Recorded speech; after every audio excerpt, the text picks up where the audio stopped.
আজকে আমরা দেখব কিভাবে একটা লেখার ফন্ট স্টাইল চেঞ্জ করা যায়, কালার করা যায়, ব্যাকগ্রাউন্ড কালার করা যায়। তো এটা আমার হেডিং, এটা আমি চেঞ্জ করব হেডিংটার স্টাইল।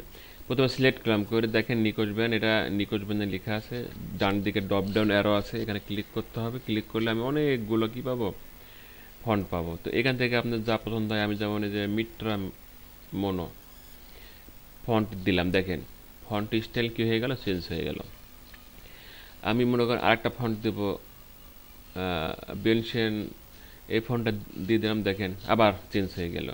তো এইভাবে আপনার কি করতে পারেন, এগুলো কি করতে পারেন, বিভিন্ন ফন্ট স্টাইল দিয়ে আপনারা লেখার স্টাইলকে আপনারা চেঞ্জ করতে পারবেন। আর এটা হচ্ছে ইংরেজি একটা হেডিং, এটা হচ্ছে আমি সিলেক্ট করলাম, করে এই যে ক্লিক করে যে টাইম নিউ রোমান্স আমাদের দিয়ে দিলাম।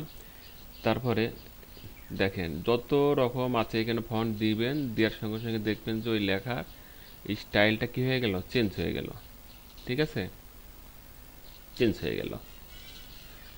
আর এখানে ফন্ট নেম শো করবে। এখন এটাকে কি করব, কালার করব। কালারের জন্য যে এ লেখা আছে না, বড় এ, এখানে সিলেক্ট করলে দেখেন এই কালার হয়ে যাবে। এখন আমি চাচ্ছি এটা অন্য কালার হবে, তো প্রথমে সিলেক্ট করতে হবে। এই যে আমি সিলেক্ট করলাম, করে ডাউন ড্রপ ডাউনে ক্লিক করতে হবে, রাইট পাশে ক্লিক করে এই যে যে কালার আপনার প্রয়োজন হয় এখান থেকে মনোভূত হয় সেই কালারে আপনি কি করবেন, সিলেক্ট করবেন।